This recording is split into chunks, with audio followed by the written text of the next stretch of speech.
Hello दोस्तों, आज हम परसेंटेज पढ़ाने वाले हैं और ये क्लास हमारा तीसरा है और टाइप 2 है। इससे पहले हम टाइप 1 करवा दिए हैं और उसमें भी हम आज आप लोगों को कुछ क्वेश्चन को सॉल्व करवाए थे और हम भी करे थे।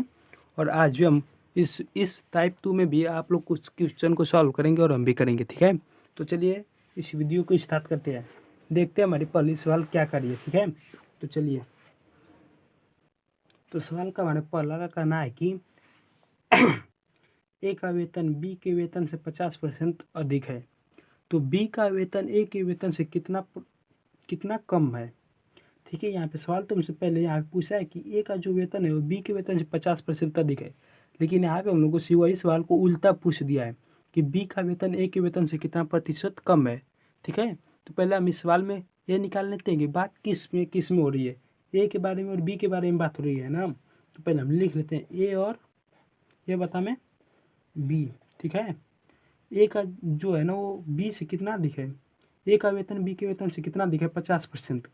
तो ए का कितना होगा, यहाँ पे ए का तो पहले से 100 था और इसमें 50 जोड़ दिए तो ये हो गया 150%। और बी का कितना है 100%। ठीक है, बी का वेतन ए के वेतन से कितना प्रतिशत कम है। तो पहले हम ये देख लेते हैं कि ये असल में कितना कम है। ठीक है, तो ये असल में कितना कम है, 100 इसका है बी का और ए का कितना है 150, तो 50 कम है ना। तो 50 कम है किससे, ए से, और ए का कितना है 150 गुना परसेंटेज में नहीं लाना है, परसेंटेज से इसको अंक में बताना है ना, तो 100 से गुना करेंगे। 1 0 से 1 0 कट गया, यहाँ पे हो गया 500 बता में 15, एक कट जाएगा इससे तो आ जाएगा 3 3 सही 1/3 प्रतिशत क्या है अधिक है। 1.33 सही 33 सही 1/3 प्रतिशत क्या है कम है, इतना कम है। ठीक है, तो चलिए अब हम अपना अगला क्वेश्चन देखते हैं। अगला क्वेश्चन क्या कर रहा है, हमारे दूसरे सवाल का कहना है कि ए का ए से बी 15% अधिक है, तो बी ए से कितना प्रतिशत कम है। ठीक है, ये भी सवाल पिछले सवाल जैसी है, बस इसमें अंक थोड़ा बदल दिया गया है। ठीक है, तो पहले हम लिख लेते हैं यहाँ पे क्या है ए और यहाँ पे क्या है बी।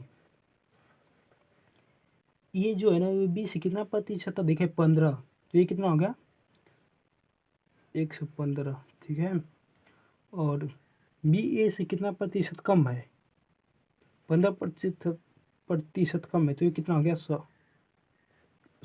ठीक है, और अब कितना कम है 15 कम है किससे,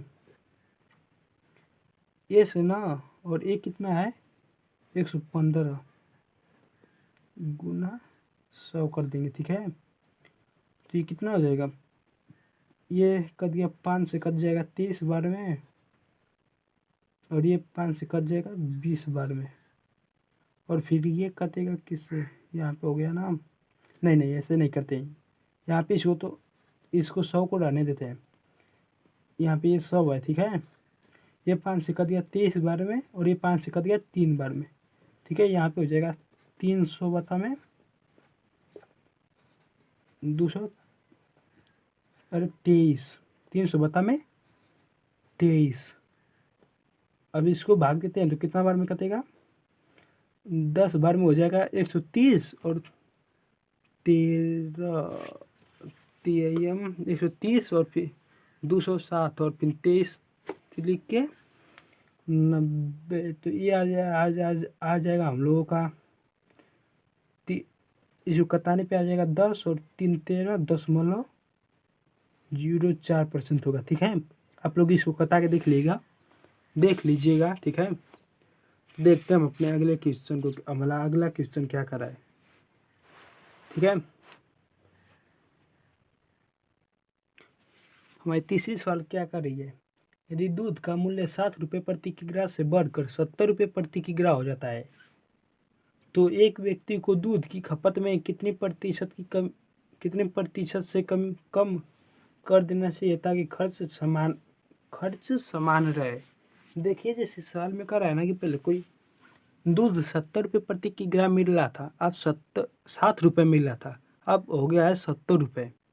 ठीक है, तो एक व्यक्ति को कितना अपना एक व्यक्ति जो दूध खाता था उसको कितना कम खाना चाहिए कि वो 60 रुपये में लेके जाता था, तो अब वो 7 रुपये लेके जाएगा तो उसे कितना मिलेगा, मतलब उसे कितना मिलेगा दूध। ठीक है, अब 70 रुपये हो गया है, पहले 7 रुपये था तो 1 लीटर मिलता था, लेकिन अब 70 रुपये हो गया है, तो अब कितना कम मिलेगा यही पूछा है ना।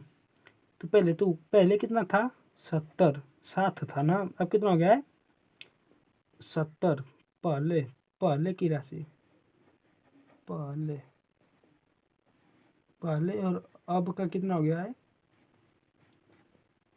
70 रुपये हो गया। ठीक है, पहले 7 था अब 70 हो गया, कितना बढ़ा है 10, किस पे बढ़ा है 70 रुपये पे ना, 70 पे गुना 100 कर देंगे तो कितना हो जाएगा, 1 0 से 1 0 हो गया, 100 बता में 7, तो आ जाएगा हम लोगों का 14.2% इतना प्रतिशत कम करना पड़ेगा एक व्यक्ति को अपने दूध में, ताकि उसके खर्च पे कोई असर ना पड़े।